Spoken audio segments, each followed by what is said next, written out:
సత్కుటుంబ ప్రసూతాం హి వధూమేవోద్వహేన్నరః నోచేద్ భృగువదేవాశు ధర్మ సంకట భాగ్ భవేత్. 2-3 సూక్తుల వెనకాల శ్రీ గణపతి సత్యానంద స్వామీజీ వారు ప్రేమ వివాహాల గురించి, వివాహంలో సౌందర్యం యొక్క ప్రాధాన్యాన్ని గురించి ఒక ప్రస్తావన చేశారు. అక్కడ హృదయంలో ఉండేటువంటి సంస్కారానికి గల ప్రాధాన్యాన్ని గురించి చెప్పారు. ఇక్కడ ఈ సూక్తిలో ఆ విషయాన్నే మరొకసారి ప్రస్తావన చేస్తూ వివాహ వ్యవస్థలో కుటుంబాలకు గల ప్రాధాన్యం, ప్రాముఖ్యం దాన్ని ప్రస్తావిస్తున్నారు. ఎవరు వివాహం చేసుకున్నా సరే తమ కుటుంబానికి అనురూపమైనటువంటి, అనుగుణమైనటువంటి, స్థాయికి తగినటువంటి కుటుంబంలోంచి పిల్లని తెచ్చి వివాహం చేసుకోవడమే సముచితమయ్యా.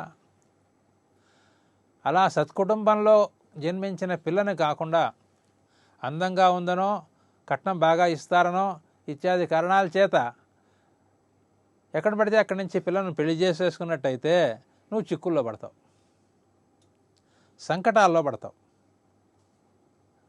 ఎలాగా అంటే అలాంటి సంకటాలు మహర్షి శ్రేష్ఠుడైనటువంటి భృగు మహర్షి కూడా తప్పలేదు అన్నారు. భృగు మహర్షి చాలా ఉగ్రమైనటువంటి తపఃప్రభావం కలిగినటువంటి మహనీయుడు. ఆయన మహోగ్రంగా తపస్సు చేసుకుంటూ మనుషులందరికీ కూడా భయంకరంగా ఉన్నటువంటి రోజుల్లో ఒక రోజున ఒక అందమైన ఆడపిల్ల ఆయన దగ్గరికి వచ్చింది. అయ్యా, తమని నేను వివాహం చేసుకోవాలని కోరుకుంటున్నాను, నన్ను మీరు దయచేసి స్వీకరించవలసింది అని వినయపూర్వకంగా ప్రార్థన చేసింది. చేస్తే ఆయన తొందరపడలేదు.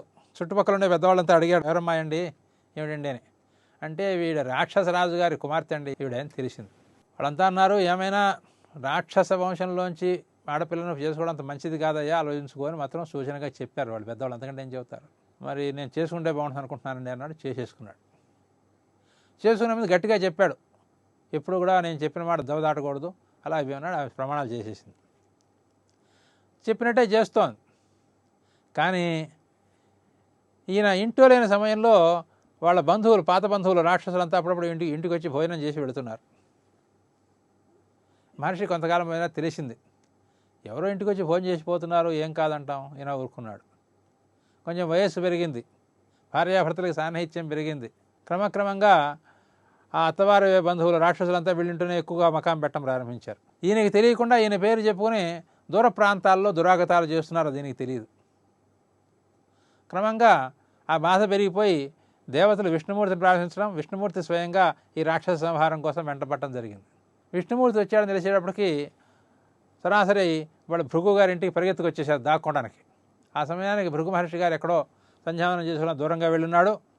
ఈ భృగుపత్ని గారు ఏమన్నా తన బంధువులైనటువంటి మమకారంతో ఇంట్లో దాచేసింది. విష్ణుమూర్తి గారు వచ్చారు. అమ్మా, ఇక్కడికి వచ్చారా రాక్షసులంతా అని అడిగారు.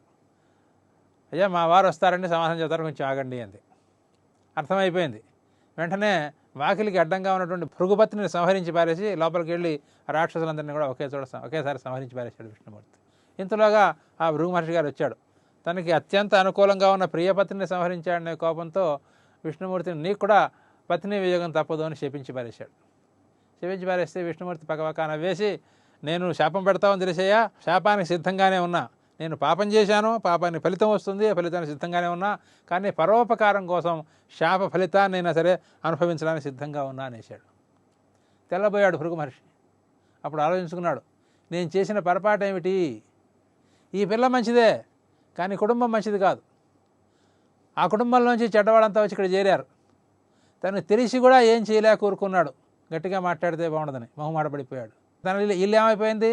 రాక్షసులకి, ఉగ్రవాదులకి కేంద్రం అయిపోయింది.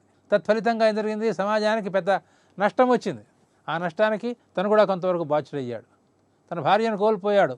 విష్ణుమూర్తిని శపించవలసి వచ్చింది. తన తపస్సు అంతా వ్యర్థమైపోయింది.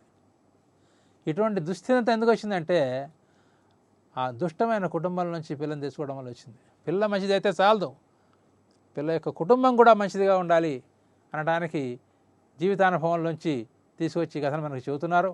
జయ గురుదత్త.